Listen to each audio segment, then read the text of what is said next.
야당이 지난주 지지난주 장외 집회 폭망이에요. 사실상 폭망했어요. 네. 그러다 보니까 이걸로 사실은 이것도 또 세과시에서 선거에 재판부 압박하고 싶은데 그거 잘 안 되고 그러니까 지금 김 여사 특검법 수정안을 던지는 게 굉장히 어떻게 보면 이관계 내지는 그렇죠. 뭔가 이거 아주 좀 약간 좀 교활한 전략 변화 같은데 이게 여당의 분열을 이끌어 옵니까 아니면 전혀 문제 없습니까? 근데 이게 이제 그 여당의 분열이라기보다는 예. 이제 지난번에는 네 표가 그러니까 네 표 이탈표가 있었으니까 이게 네 표만 더 있으면 된다 이런 계산이잖아요. 그리고 지난번보다 조금 그래서, 순화시켰으니까 표가 더 이탈표 나오지 않을까 그런 그리고 또 기대가. 상황은 그때보다는 좀 중해진 건 사실이잖아요. 예. 그러니까 이제 먹이를 던지는 상황인데 예. 첫째 하나는 이게 그 김건희 여사 특검법 자체가 순수성이 너무 없어서 예. 순수성이라기보다 특검법은 결국 특별검사를 임명해서 지금까지 수사가 된 그 내용에서 이게 뭐 권력의 개입이 있다든가 또는 여러 가지 저 수사를 할 수 없는 상황이 있어서 예, 그렇죠. 진실 관계를 제대로 발견하지 못하고 처벌받아야 될 사람이 처벌받지 않았으니 특별검사 공정한 제3의 특별검사를 임명해서 이 사람이 수사를 하게 하자는 제도인데 지금까지 계속 내놓은 거는 민주당이 자기들이 특별검사를 임명해서 예. 자기들 마음대로 수사를 하고 자기들 마음대로 이제 재판에 넘기고는 뭐 나중에 무죄 나든 말든 그건 관계없이 그렇게 해서 이 대통령을 흔들고 결국은 탄핵까지 끌고 가고 초기에 즉 그 이재명 대표가 교도소 가기 전에 대통령 선거를 하는 것이 목표잖아요. 예.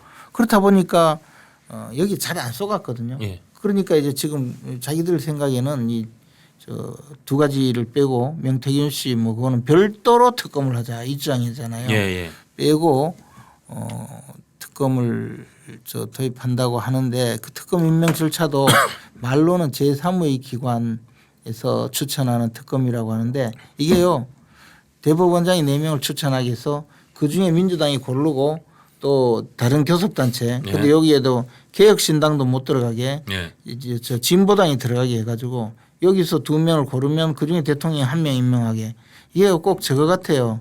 우리 옛날에 저 뽑기 뽑기요? 그거 같듯이. 그런데 특별검사는 이렇게 임명하는 것이 아니거든요. 예.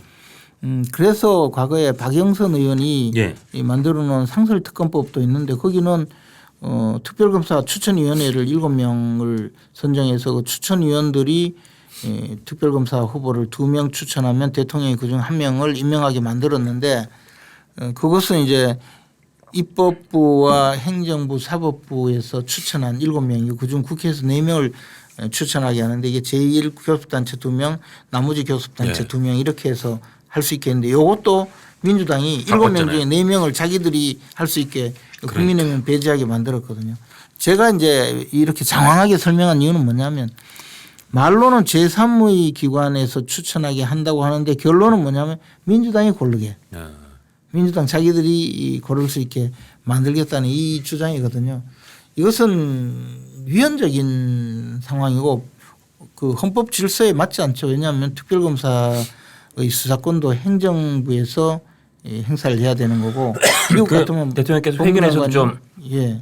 길게 설명하신 부분도 그 부분이었죠. 그렇죠. 민주당이 저 영향을 미치는 것 자체가 이게 위헌적인 상황인데 다만 그렇게 이야기하면 야 드루킹 특검법 때는 국민의힘에서 선정했지 않느냐. 예. 박근혜 전 대통령 그 관련 특검은 저 민주당과 당시 야당인 민주당과 국민의당에서 추천했지 않느냐 이런 주장을 하는데 그것은 그때 국회에서 결국엔 다 여야 합의를 했어요. 합의해서 그렇게 간 거거든요. 이것은 일종의 말하자면 국회 권력의 합의에 따른 것인데 합의가 되지 않으면 한쪽 정치적으로 이해관계가 다른 사안을 두고 한쪽 당사자가 상대편 당사자를 공격하기 위한 수단으로 특검을 임명하는 거잖아요. 그러니까 이건 안 된다는 것이거든요. 그런데 마치 과거에는 있었으니까 그게 상례화되는 것처럼 주장을 하는 거죠.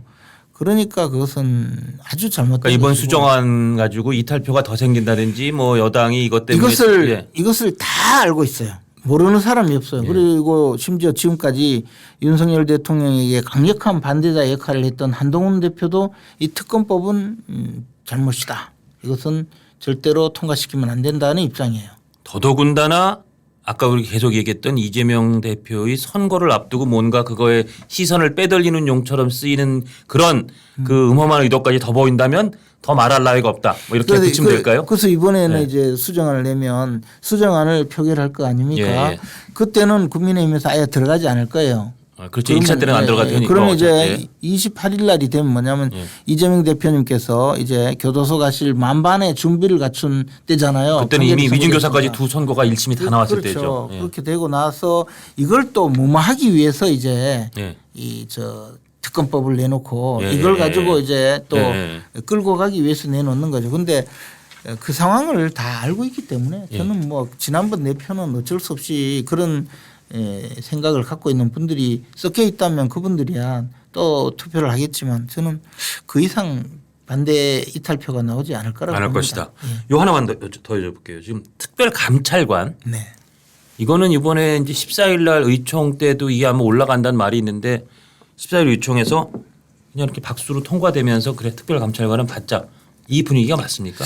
저는 그거는 솔직히 의원들의 분위기를 정확하게 아직 못 물어봤는데요. 예, 예.